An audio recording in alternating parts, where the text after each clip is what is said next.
what Taylor's performance means? I mean, just the difference it makes in a game. Tours? Yeah, I mean, yeah, I can't because I'm old enough to remember Reggie Roby. I got to experience him for 2 years, and it gives you options. You know, when you have confidence in the guy punting, it gives you some options in terms of play calling, situational awareness, those kinds of things. And in today's game, you know, it didn't look like there was going to be a lot of scoring the way it was going, and just having the opportunity to, you know, try to keep your opponent down in there is a good thing. We had one penalty that let him off the hook on the one, but it gives you a little bit more flexibility, and you keep that in mind as you're thinking about the game and how it's going to unfold. I know that you hold Roby in high esteem, the memory of him, and find it hard to compare anybody to him, but what your guys doing is pretty close, isn't it? My memory's not that good, but you know, I mean, as far you know, Reggie's NFL career is phenomenal too. So I can say this: the impact he's having on our team in the games is I got to think equal. You know, and Reggie was a huge part of our success in '81. The breakthrough. I'm standing here. You know, you mentioned that our first legitimate win was up in State College in 2020, I believe, November. It might have been October, late October, but I think November. And Jason Baker was the star of that game because he just kept pinning them in, and you know, we went back and forth and had enough to win. So, you know, if you got a guy who's really stellar like that, it's, you know, it's a real luxury for you. How much of a point of emphasis was it to really establish the run game? Well, I mean, yeah, you're watching our team. We're kind of, you know, run out of some options here, but I think the other story there too, and I think I've said I feel like our line is gaining ground the last couple of weeks, and I thought today they played with a lot of toughness and a lot of confidence. I think they're improving. So, you know, you do what it takes to win, and that's kind of our deal. That's our mantra, and you know, so it's all good. But you know, certainly, if we rush the ball better, it's going to give us a better chance to be successful. You put a lot on. I'm sorry. It's almost to the point where it's easier to name players that are healthy, like aren't healthy than healthy. Yeah, a few come to mind.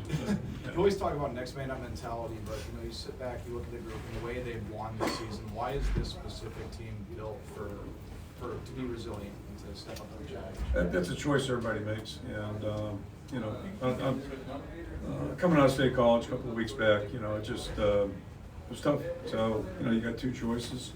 I know we couldn't have done 3 weeks ago what we did today. I know that, and you know, I don't have a way to measure that, you know, quantify it, but you know, you guys watch the team. So the guys are growing, and that's what the season's all about. That's what the sport's all about. That's what life's all about. It's just, you know, looking at your situation. What can you do to get better? What can you do to give yourself a chance to be competitive? And the credit goes to our guys. They just, you know, good group. First time for your defense to. I'm sorry. Right back in. First time for your defense to hold the team to single digits this year. Do you think this was the defense's best performance of the year, and did it surprise you at all, or did you expect something like this? Yeah, you don't know what to expect, quite frankly. These guys really look good on film. They're strong up front, outstanding running back, and they've been, you know, throwing the ball the way they want to. Quarterback's a run threat, so you know you never go into any game just, you know, at least I don't have the habit of feeling real good about anything. But the guys were playing, and they got into a groove. You know, they drove the ball that first possession. And then after that, we settled down and played. And then, like, we had 2 possessions in that second half. They're a little shaky the first 2. But then we kind of settled in. And, you know, the guys just, you know, you can feel them kind of fitting in on things and, you know, wired in. And to me, the key really as the game went on was us, you know, trying to keep their back under control because he's a really good football player. And we did that well enough to, you know, at least keep things where you hope you can, you know, maybe, you know, stay in the lane. Kirk, you put it. I'm going to come back. I'm sorry. You put by style or whatever scheme. You put a lot on your defense, and the defense seems to always come through. When you look at today, the way that it was put together, and then Sebastian Castro and the TFL, the ability to hit a knee instead of return it for a touchdown. Yeah. I mean, his growth and then this defense. What's kind of your thoughts? Well, I mean, first of all, it's kind of been our style for like 23 years when we started playing defense finally. So that's just how we're wired. That's our DNA, and make no bones about that. And then, yeah, I mean, but it takes just what you're referring to. It takes a guy like Sebastian, who 2 years ago was a really good player, good special teams player. You know, starting, not starting. I thought his best game was in the bowl game last year, and so that's the fun part, is watching guys elevate their play and really, you know, get the confidence that it takes to be good.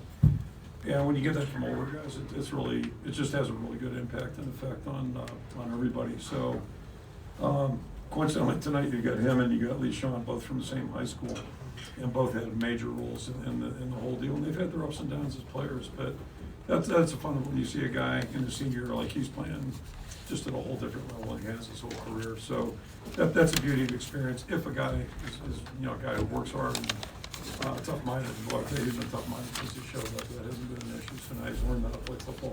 Were you actively trying to avoid mistakes with the offensive play calling? I'm sorry? Were you actively trying to avoid mistakes with the offensive play calling? Well, I mean, we're playing pretty well in defense. We had field position, or at least trying to control it, and I mean, it's just, we didn't want to be reckless or careless, and the way things were going, we felt like the way we played was pretty smart, and turns out it was. But if you lose, it's not so smart. But you just kind of go with the feel of the game and the feel of the team, what they're doing, and just kind of ride with the flow a little bit. One team changed its style considerably. One team didn't in this matchup. The team that didn't, especially offensively, do you take anything from that? No, I mean, football still, you got to play defense. Starts there. Can't be sloppy with the football. We didn't do that today. And, if you play good in the kicking game, and if you run the ball successfully, it gives you a shot. So, I mean, those are basics. They've been that way for 100 years. And typically, if you look at big games, that really is still kind of what gets down to. I know there's exceptions to every rule, but it's kind of been my experience. And I've seen everything about 85 against Michigan. Right? I mean, just that's just kind of the way football is when you get two good teams together. But you never know what to expect, and then you better be able to adjust when things do go off the rails a little bit. You know,